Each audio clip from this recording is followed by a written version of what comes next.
বাংলাদেশের ১১ ছেলে মিলে নিতে পারে না ১৯০ রান, আর অস্ট্রেলিয়ার নারী হয়ে অবিশ্বাস্য ইনিংসে তাক লাগিয়ে দিয়েছেন ইতিমধ্যেই। দর্শক, ভিডিওর শুরুতেই আপনারা কিছু বুঝতে পারছেন না, তাই তো ভিডিওটি শেষ পর্যন্ত দেখেন, আশা করি বিস্তারিতভাবে সব কিছুই জানতে পারবেন।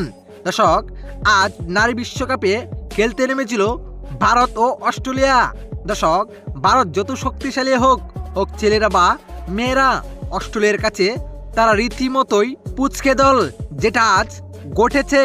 যেখানে শুরুতে ব্যাট করতে নেমেছিল ভারত, শুরুতে ব্যাট করতে নেমে ৩৩০ রানের মতো বড় স্কোর করেন। এ রানের লক্ষ্যে ব্যাট করতে নেমে অস্ট্রেলিয়াও করেন দুর্দান্তভাবে শুরু, যেখানে অস্ট্রেলিয়ার হয়ে দুর্দান্ত ব্যাটিং করেছেন হেলিসা হেলি, যেখানে ক্যাপ্টেন হিসেবে নিজের সেরাটা দিয়েছেন তিনি। শুনলে অবাক হবেন তিনি কত রান করেছেন, যেখানে ১০৭ বলে ১৪২ রানের জড়ো ইনিংস খেলে যান তিনি। যেখানে গেল আফগানিস্তানের বিপক্ষে বাংলাদেশের ১১ ছেলে মিলে মাত্র ১০৯ রান করেন। এই হিসাবে বোঝাই যায় বাংলাদেশের ছেলেদের থেকেও অস্ট্রেলিয়ার নারী ক্রিকেট দল আরও শক্তিশালী। শেষ পর্যন্ত অবশ্যই তিনি আউট হয়ে টেবিলে ফিরে যান, তবে শেষ পর্যন্ত ভারতকে হারিয়ে ম্যাচ জিতে নেয় অস্ট্রেলিয়া।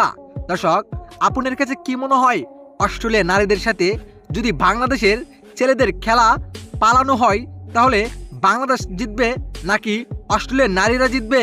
জানাবেন আপনার মতামত এই ভিডিওর কমেন্ট বক্সে। এতক্ষণ আমাদের সাথে থাকার জন্য সকলকে ধন্যবাদ।